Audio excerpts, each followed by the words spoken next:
ಈ ರೆಸಿಪಿ ಮಾಡೋದಕ್ಕೆ 3 ಸಾಮಗ್ರಿ ಇದ್ದರೆ ಸಾಕಾಗತ್ತೆ ಹಾಗೂ 10 ನಿಮಿಷ ಸಾಕು ಇದನ್ನು ಮಾಡೋದಕ್ಕೆ. ಸಾಫ್ಟಾಗಿ ತುಂಬ ರುಚಿಯಾಗಿರುತ್ತೆ. ಇದನ್ನು ಯಾವ ರೀತಿ ಮಾಡೋದು ಅಂತ ನೋಡ್ಕೊಳ್ಳೋಣ ಬನ್ನಿ. ಬೌಲ್ ಇಟ್ಕೊಂಡಿದ್ದೀನಿ. ಇದಕ್ಕೆ ಅರ್ಧ ಕಪ್ಪು ಮೊಸರು ಹಾಕ್ಕೊಳ್ತಾ ಇದ್ದೀನಿ. ಅರ್ಧ ಕಪ್ಪು ಬೆಲ್ಲ ಹಾಕ್ಕೊಳ್ತಾ ಇದ್ದೀನಿ. ಪುಡಿ ಬೆಲ್ಲ ಹಾಕ್ಕೊಳ್ಳಿ.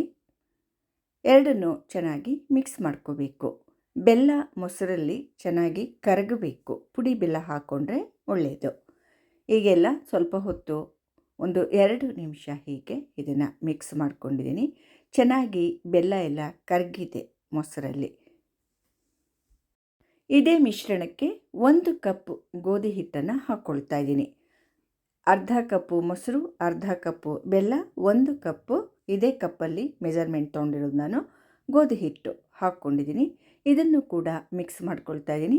ವಿಸ್ಕರಿಂದ ಮಿಕ್ಸ್ ಮಾಡಿಕೊಂಡ್ರೆ ತುಂಬ ಈಸಿ ಆಗುತ್ತೆ. ಇಲ್ಲ ಅಂದರೆ ಸ್ಪೂನ್ ಸಹಾಯದಿಂದ, ಏನು ಬೇಡ ಅಂದರೆ ಕೈಯಿಂದ ಕೂಡ ಮಾಡಿಕೊಂಡ್ರೆ ಚೆನ್ನಾಗಿರುತ್ತೆ. ಈಗ ನೋಡಿ, ಇದಕ್ಕೆ ಸ್ವಲ್ಪ ನೀರು ಹಾಕ್ಕೊಳ್ತಾ ಇದ್ದೀನಿ. 1/4 ಕಪ್ಪಿನಷ್ಟು ನೀರನ್ನು ಹಾಕ್ಕೊಂಡಿದ್ದೀನಿ.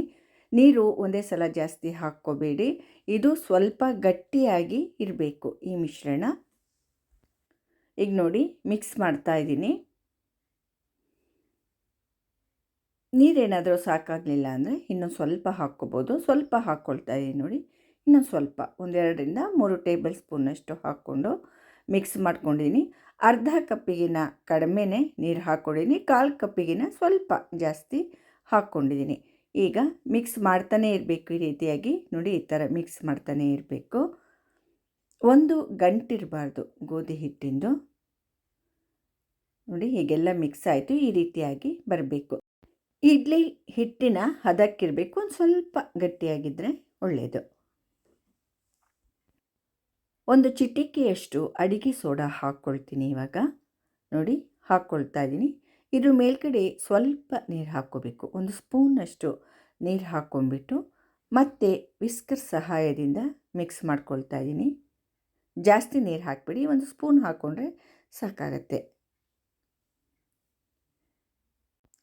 ಅಡಿಗೆ ಸೋಡಾ ಹಾಕಿದ ಮೇಲೆ ಚೆನ್ನಾಗಿ ಮಿಕ್ಸ್ ಮಾಡ್ಕೊಳ್ಳಿ ಸ್ವಲ್ಪ ಹೊತ್ತು.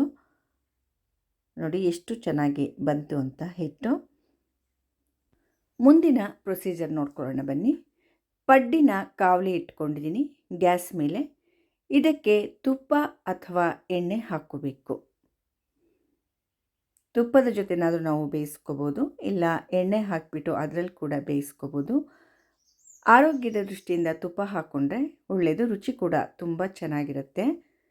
ಈಗ ನೋಡಿ, ಎಲ್ಲದಕ್ಕೂ ನಾನು ಈ ರೀತಿ ತುಪ್ಪ ಹಾಕ್ಕೊಂಡಿದ್ದೀನಿ. ಆಮೇಲೆ ಇದಕ್ಕೆ ಹಿಟ್ಟನ್ನು ಹಾಕ್ಕೊಳ್ತಾ ಇದ್ದೀನಿ. ಸ್ವಲ್ಪ ಈ ರೀತಿ ಜಾಸ್ತಿ ತುಪ್ಪ ಇದ್ರೂ ಒಳ್ಳೆಯದೇ. ನಿಮಗೆ ಇಷ್ಟು ಬೇಡ ಅಂದರೆ ಕಡಿಮೆ ತುಪ್ಪ ಕೂಡ ನೀವು ಹಾಕ್ಕೋಬೋದು. ಹಿಟ್ಟು ಹಾಕ್ಕೊಳ್ಳುವಾಗ 3/4 ಭಾಗ ಹಾಕ್ಕೊಂಡ್ರೆ ಸಾಕಾಗತ್ತೆ. ಇಲ್ಲ ಅಂದರೆ ಈ ಮಧ್ಯದಲ್ಲಿ 2 ಬಿಟ್ಟಿರಿ ನೋಡಿ, ಆ ರೀತಿಯಾಗಿ ತುಂಬಿಕೊಳ್ಳುತ್ತೆ. ಜಾಸ್ತಿ ಬಿಟ್ಕೊಂಡ್ರೆ 1/3 ಭಾಗದಷ್ಟು ಹಾಕ್ಕೊಂಡ್ರೆ ನಿಮಗೆ ಕರೆಕ್ಟಾಗಿ ಬರುತ್ತೆ. ಇದನ್ನು ಸ್ವಲ್ಪ ಹೊತ್ತು ಮೀಡಿಯಮ್ ಫ್ಲೇಮ್ನಲ್ಲೇ ಬೇಯಿಸ್ಕೊಳ್ಳಿ.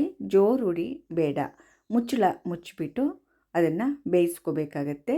ಆ ಬಿಳಿ ಭಾಗ ಎಲ್ಲ ಸ್ವಲ್ಪ ಕಲರ್ ಚೇಂಜ್ ಆಗಬೇಕು. ನೋಡಿ, ಸ್ವಲ್ಪ ಬೆಂದ ನಂತರ ಮುಚ್ಚಳ ತೆಗಿತಾ ಇದ್ದೀನಿ. ಆ ಬಿಳಿ ಬಿಳಿ ಎಲ್ಲ ಹೋಗಿದೆ ನೋಡಿ. ನಾನು ಮೊದಲು ಬಿಟ್ಟಿದ್ನಲ್ಲ ಅದರಲ್ಲೆಲ್ಲ ಬಿಳಿ ಬಿಳಿ ಭಾಗ ಎಲ್ಲ ಹೋಗಿದೆ. ಈಗ ತಿರುವಿ ಹಾಕ್ಕೊಳ್ತಾ ಇದ್ದೀನಿ. ನೋಡಿ, ಎಲ್ಲದನ್ನು ಹೀಗೆ ನಾನು ತಿರುವಿ ಹಾಕ್ಕೊಳ್ತಾ ಇದ್ದೀನಿ. ತುಂಬ ಜೋರುರಿ ಮಾಡಿ ಬೇಯಿಸ್ಕೊಂಡ್ರೆ ಬೇಯೋದಿಲ್ಲ. ಮಧ್ಯದಲ್ಲಿ ಮೀಡಿಯಮ್ ಫ್ಲೇಮ್ನಲ್ಲೇ ಇದನ್ನು ಬೇಯಿಸ್ಕೋಬೇಕಾಗತ್ತೆ. ತುಪ್ಪದ ಜೊತೆ ತುಂಬ ಚೆನ್ನಾಗಿ ಬೆಂದಿರುತ್ತಿದ್ದು, ಚೆನ್ನಾಗಿ ಬರುತ್ತೆ ಈ ರೀತಿ ನಾವು ತೆಗೆಯುವಾಗ. ಕಲರ್ ಕೂಡ ಎಷ್ಟೊಂದು ಚೆನ್ನಾಗಿ ಕಾಣಿಸ್ತಿದೆ ನೋಡಿ. ಹೀಗೆ ನಾನು ಎಲ್ಲದನ್ನು ತಿರುವಿ ಹಾಕ್ಕೊಂಡಿದ್ದೀನಿ. ಈ ತಿಂಡಿನ ಬೇಕು ಅಂದ ಕೂಡಲೇ ನೀವು ಮಾಡ್ಕೋಬೋದು. ಇನ್ನೊಂದು ಕಡೆನೂ ನಾವು ಸ್ವಲ್ಪ ಹೊತ್ತು ಬೇಯಿಸ್ಕೋಬೇಕಾಗತ್ತೆ. ಮೀಡಿಯಮ್ ಫ್ಲೇಮ್ನಲ್ಲೇ ಇನ್ನೊಂದು ಕಡೆ ಕೂಡ ಬೇಯಿಸ್ಕೋಬೇಕು.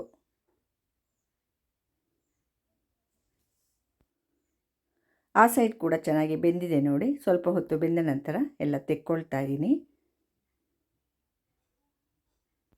ದಿಢೀರಾಗಿ ಗೋಧಿ ಹಿಟ್ಟಿನಿಂದ ಮಾಡಿದ ತಿಂಡಿ ಇವಾಗ ರೆಡಿಯಾಗಿದೆ. ಎಷ್ಟು ಬೇಗ ಆಗುತ್ತೆ ಅಂದರೆ ನಿಮಗೆ ಆಶ್ಚರ್ಯ ಆಗುತ್ತೆ. ಖಂಡಿತ 10 ನಿಮಿಷ ಕೂಡ ಬೇಡ ಇದಕ್ಕೆ. ಅಷ್ಟು ಬೇಗ ಮಾಡ್ಕೊಂಬಿಡ್ಬೋದು. ರುಚಿಯಂತೂ ಅದ್ಭುತವಾಗಿರುತ್ತೆ. ನಾವು ತುಪ್ಪದ ಜೊತೆ ಬೇಯಿಸಿರೋದ್ರಿಂದ ತುಂಬ ರುಚಿಯಾಗಿರುತ್ತೆ. ಒಳಗಡೆ ತುಂಬ ಸಾಫ್ಟಾಗಿ ನೋಡಿ ಎಷ್ಟು ಚೆನ್ನಾಗಿ ಬಂದಿದೆ ಅಂತ. ನಿಜಕ್ಕೂ ಪದರ ಪದರವಾಗಿ ಎಷ್ಟೊಂದು ಚೆನ್ನಾಗಿ ಬಂದಿದೆ ಅಲ್ವಾ? ಮಕ್ಕಳಿದ್ರೆ ಮನೆಯಲ್ಲಿ ಬೇಕು ಅಂದ ಕೂಡಲೇ ನಾವು ಮಾಡ್ಕೊಳ್ಬೋದು. ಮಕ್ಕಳಿಗೆ ತುಂಬ ಖುಷಿಪಟ್ಟು ತಿಂತಾರೆ. ಆರೋಗ್ಯವಾದ ರೆಸಿಪಿ ಕೂಡ ಇದು. ಇದನ್ನು ಹೇಗೆ ಬೇಕಾದರೂ ನೀವು ತಿನ್ಬೋದು. ಇಲ್ಲದಿದ್ದರೆ ಚಟ್ನಿ ಜೊತೆ ಕೂಡ ತಿನ್ಬೋದು. ಚಟ್ನಿ ಸಾಗು ಈ ರೀತಿ ಕೂಡ ತಿನ್ಬೋದು. ಸಿಹಿ ಸಿಹಿಯಾಗಿ ಖಾರ ಖಾರವಾಗಿ ಅದೊಂಥರ ರುಚಿಯಾಗಿರುತ್ತೆ. ಈಗ ನೋಡಿ ನಾನು ಚಟ್ನಿ ಮಾಡ್ಕೊಂಡಿದ್ದೆ. ಚಟ್ನಿ ಜೊತೆ ಸರ್ವ್ ಮಾಡಿದ್ದೀನಿ. ತುಂಬ ರುಚಿಯಾಗಿರುತ್ತೆ ಚಟ್ನಿ ಜೊತೆ ಕೂಡ. ನೋಡಿ ಈಗ ತಿಂತಾ ಇದ್ದೀನಿ, ಟೇಸ್ಟ್ ನೋಡ್ತಾ ಇದ್ದೀನಿ. ಸಖತ್ತು ರುಚಿಯಾಗಿದೆ ಇದು. ನಿಮಗೆಲ್ಲ ಈ ರೆಸಿಪಿ ತುಂಬ ಇಷ್ಟ ಆಗಿದೆ ಅಂದ್ಕೊಂಡಿದ್ದೀನಿ.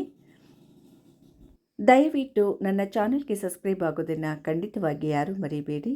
ಲೈಕ್ ಮಾಡಿ, ಶೇರ್ ಮಾಡಿ ಹಾಗೂ ಕಮೆಂಟ್ಸ್ ಮೂಲಕ ತಿಳಿಸಿ ಅಂತ ಹೇಳ್ತಾ ಎಲ್ಲರಿಗೂ ನನ್ನ ಧನ್ಯವಾದಗಳು.